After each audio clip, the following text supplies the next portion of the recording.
Hello दोस्तों, तो आज हम लोग करने वाले हैं आईफोन डिवाइस पर एक एक्सपेरिमेंट, जिस पर फायर क्रैक्स को एक डिब्बे में भरकर और आईफोन को भी उसमें डालकर फिर उनको फोड़ेंगे तो आईफोन की क्या हालत होगी।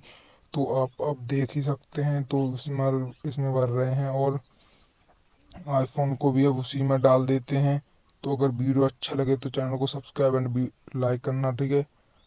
तो भाई अब देख सकते हैं पटाखे फूट चुके हैं। अब हम लोग आईफोन को बाहर निकालते हैं तो आईफोन की क्या हालत हुई है आप देख ही सकते हैं। लेकिन आईफोन अच्छी तरीके से वर्क